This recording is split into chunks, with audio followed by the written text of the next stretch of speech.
Fala galerinha, beleza? Tranquilo, suave? Seja bem-vindo ao meu canal, eu sou o professor Ilan, professor de História, Filosofia e Sociologia, mas hoje nós vamos falar de História, então se liga. Na aula de hoje nós vamos falar um pouco sobre a formação do Estado moderno, o que é o Estado moderno, como é que deu essa formação desse Estado moderno.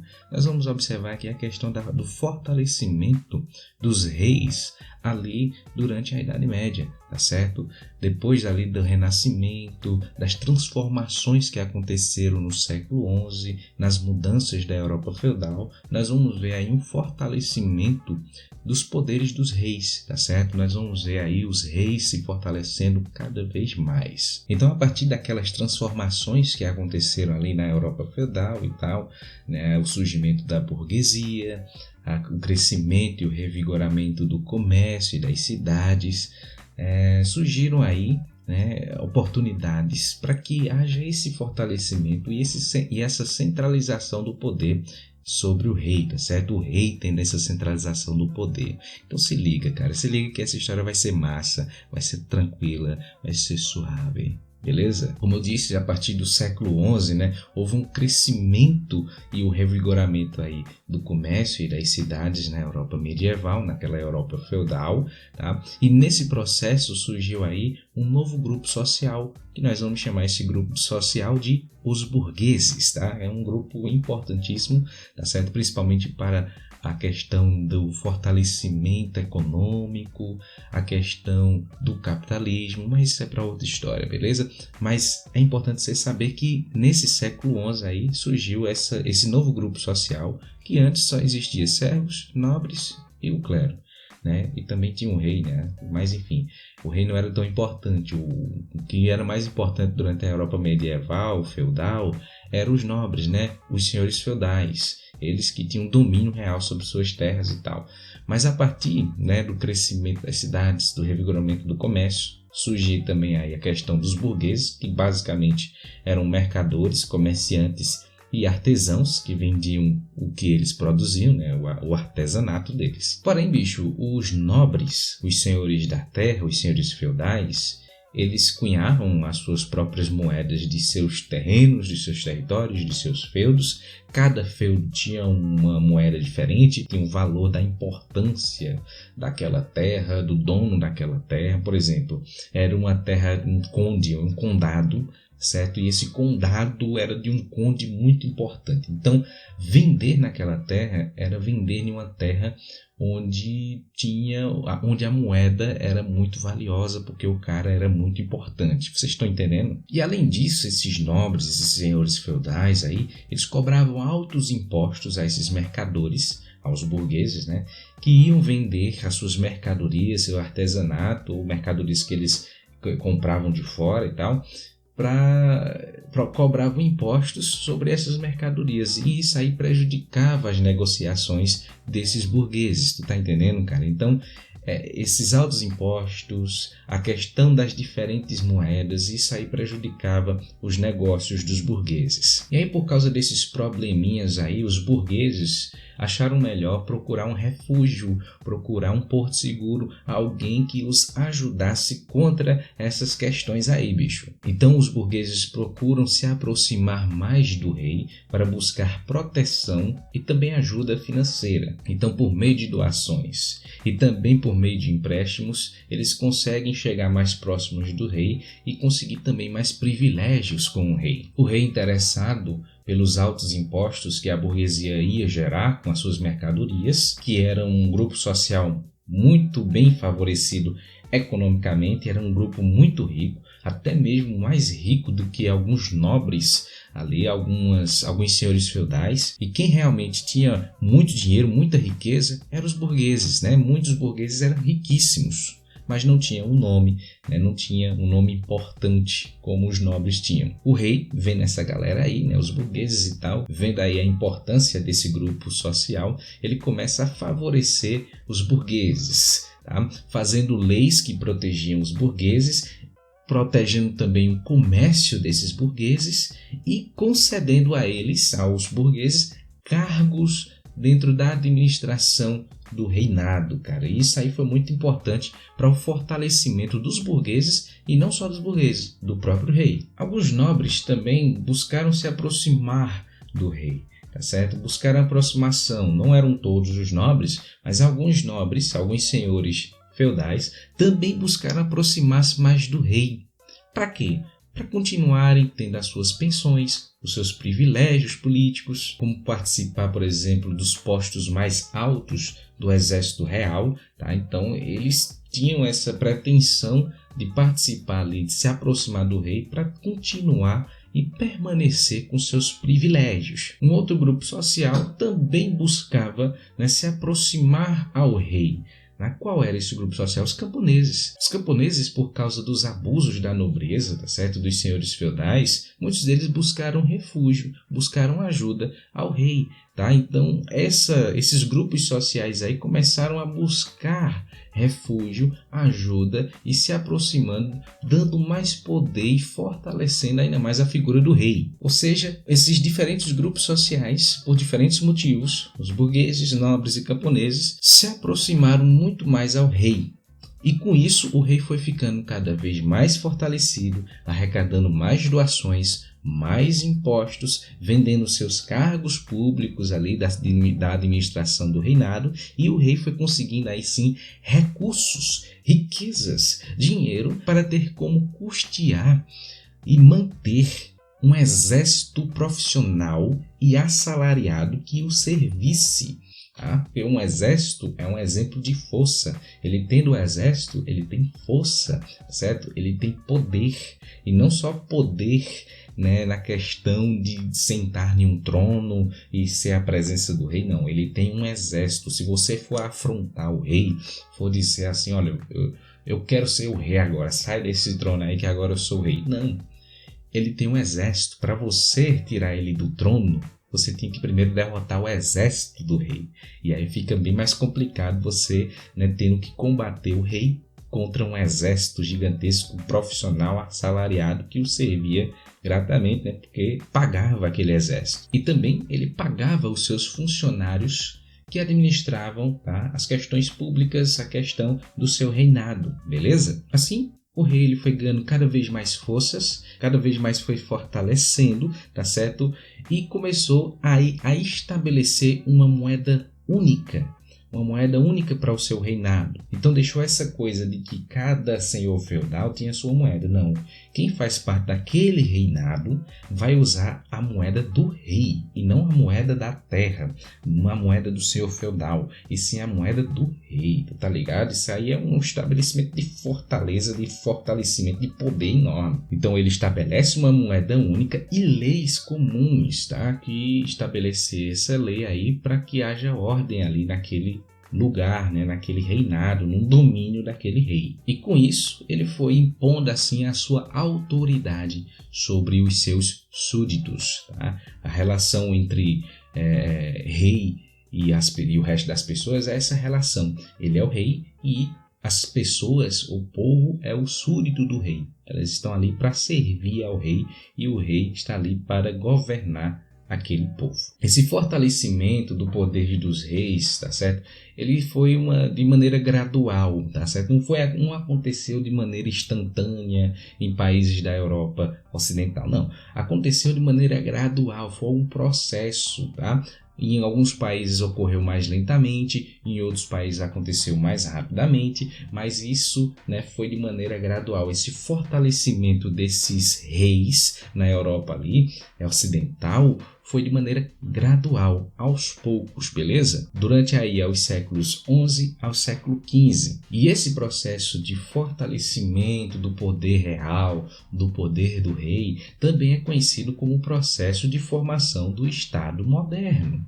Por isso que eu disse lá no início que nós vamos estudar essa formação do Estado moderno, né? Onde o governo, né, vai ser entregue nas mãos de um monarca, de uma pessoa só, onde essa pessoa vai controlar toda uma nação, todo um reino, beleza? Em cada país da Europa Ocidental aconteceu esse processo, teve seu tempo e seus ritmos próprios, como aconteceu lá na Inglaterra, lá na França, lá na Espanha, lá em Portugal. Toda a formação desses reinos, tá? Que antes não existia França Inglaterra, Portugal, Espanha, não existiam esses reinos, não existiam essas nações. Elas existiram justamente porque o rei ele consegue unir esses vários territórios, esses vários feudos, tá? Através da sua legitimidade de poder. Ele vai ter cada vez mais poder e vai juntar esses povos, tá certo? Essas galeras, esses povo aí, e formar uma nação, formar um reino, beleza? Que aí nós vamos chamar esse governo, tá certo? De Estado moderno. Show de bola? Antes, né, desse questão do fortalecimento do rei e tal, como eu já disse, a Europa feudal ela estava totalmente descentralizada na questão de poder. Ou seja, cada senhor feudal tinha poder sobre a terra. Não existia um rei que controlasse todas aquelas terras sozinho. Cada senhor feudal tinha domínio sobre sua terra. Era um poder descentralizado. A partir do momento que o rei começa a se fortalecer, aparece a questão da centralidade do poder.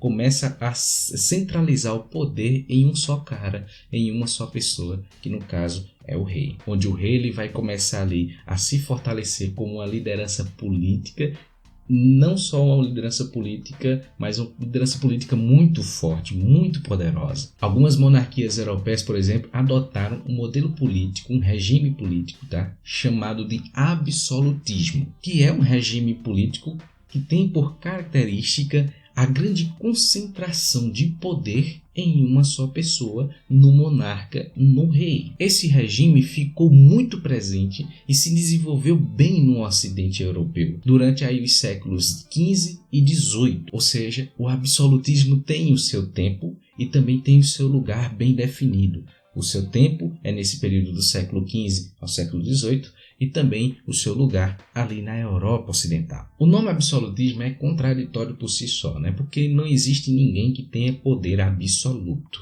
Não é? O rei, quando ele governa com limites, ele tem alguns limites. Tá? Ele precisa dos nobres para governar, ele precisa dos burgueses, dos seus funcionários, dos seus ministros, ele precisa de alguém que ajude ele a governar. Não existe ninguém que possa governar de maneira absoluta sozinho. Além disso, ele precisa do seu exército para legitimar o seu poder, né? Porque se ele não tiver um exército, pode chegar qualquer um, tirar ele do poder, matá-lo, né? E dizer, eu sou rei agora e acabou-se. Mas se utiliza esse nome absolutismo, tá? Para se referir a esse grande poder que o rei tem concentrado em suas mãos. Então, uma coisa interessante, os monarcas, né, os reis, eles podiam convocar o seu exército, tá? Criar e cobrar impostos, fazer leis, declarar guerra com outros reinos, se ele quiser. Então, o rei ele tinha poder de fazer qualquer coisa dessa. Mas, como eu já disse, né, o poder do rei era limitado pelos costumes da época, pela tradição, pela existência dos ministros fortes, porque tinha ministros, né? Ministros são pessoas que vão ajudar o rei ali a governar, e tinha ministros que eram muito poderosos, que eram muito fortes, que queriam mais poderes, tinha essa ambição de ter mais poder e tal.